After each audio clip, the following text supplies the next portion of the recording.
عندك مشاريع كثيرة ولكن الميزانية ديالك محدودة. مع كام إكسبريس القرض الفلاحي للمغرب حقق جميع رغباتك، سواء كانت للسفر، للتجهيز أو تجديد المنزل ديالك، لمواجهة نفقات غير متوقعة أو ببساطة للاستمتاع بلحظات زوينة مع العائلة ديالك. استفد من كام إكسبريس قرض استهلاك سريع مرن وبمزايا تسعيرية مميزة. ما تخليش المشاريع ديالك تبقى مجرد أحلام، توجه لأقرب وكالة للقرض الفلاحي للمغرب. القرض الفلاحي للمغرب التزام دائم. بالنسبة للسلف يبلغ 50,000 درهم وعلى مدة 60 شهرا، سوف تؤدون استحقاقا قدره 10,000 درهم فاصلة 12 مع احتساب رسوم، مع عدد استحقاقات يصل إلى 60 بسعر فعلي شامل ثابت 7.26% دون احتساب الرسوم، وكلفة كلية للقرض 10,920 درهم فاصلة 20 مع احتساب الرسوم. موعد الفلاح، موعد يومي مع النصيحة والمعلومة الفلاحية. موعد الفلاح قرا بها كنسهلوا عمل الفلاح وكنمدوه بالمعلومة التقنية اللي هو بحاجة ليها. موعد الفلاح كل يوم من الاثنين حتى الجمعة مع 7 إلا ربع ديال الصباح على إذاعتكم إذاعة مدينة FM. موعد الفلاح كيهديه لكم القرض الفلاحي للمغرب. القرض الفلاحي للمغرب التزام دائم.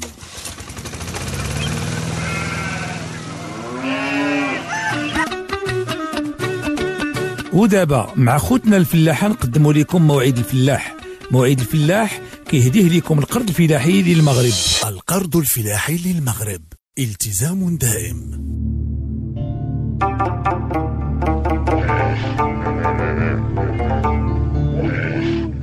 خوتي خواتاتي الفلاحة، اهلا ومرحبا بكم في حلقة جديدة من برنامجكم موعد الفلاح. اليوم غادي نتكلموا على الموضوع ديال تربية الماعز الحلوب، وخاصة المحور ديال الأهمية الاقتصادية والاجتماعية للتربية ديال الماعز بالمغرب. خوتي خواتاتي الفلاحة، كيتوفر المغرب على ثروة مهمة من الماعز كيناهز العدد ديالها أكثر من 5 ديال الملايين رأس، وكيتستوطن أساسا بالمناطق الجبلية، وكيساهم في تغطية الحاجيات من الحليب واللحوم لفئة عريضة من السكان ديال هذه المناطق، وكيقوم كذلك بتموين الصناعة التقليدية والوطنية بالشعر وحتى الجلود. خوتي خواتاتي الفلاحة، راه كيتم توزيع هذا القطيع بين عدة سلالات كتستغل المراعي الجبلية اللي كيصعب استغلالها من طرف المواشي الأخرى كالأبقار والغنم، وهي مختصة أساسا في إنتاج اللحوم.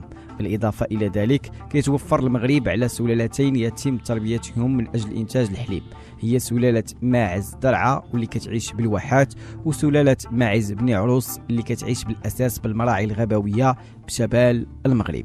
وكتوجد كذلك بالمغرب وبالخصوص بضواحي المدن سلالات مستوردة من أوروبا لتخصصها في إنتاج الحليب، مثل سلالة الألبين وسلالة سانيس وسلالة مورسيانا. ويعرف المغرب أيضا تقدم في مجال تربية المواشي من خلال دعم وزارة الفلاحة والتعاونيات في تسهيل بداية مشروع الماعز عن طريق الشراكة ما بين المربين وتقديم أعلاف لزيادة الإنتاج. وكتلعب هذه السلالات دور مهم على المستوى الاقتصادي والاجتماعي من خلال توفير دخل قار لعدد كبير من الأسر القروية، وأيضا على مستوى توفير اللحوم والحليب والجلود وأيضا الشعر وغيرها من الإمكانيات الأخرى اللي كتساهم في غنى مسألة تربية المواشي بالمغرب.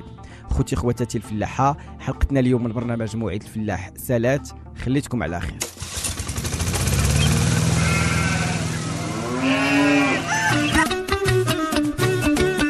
خوتنا الفلاحة، كنتم مع موعد الفلاح. موعد الفلاح كيهديه لكم القرض الفلاحي للمغرب.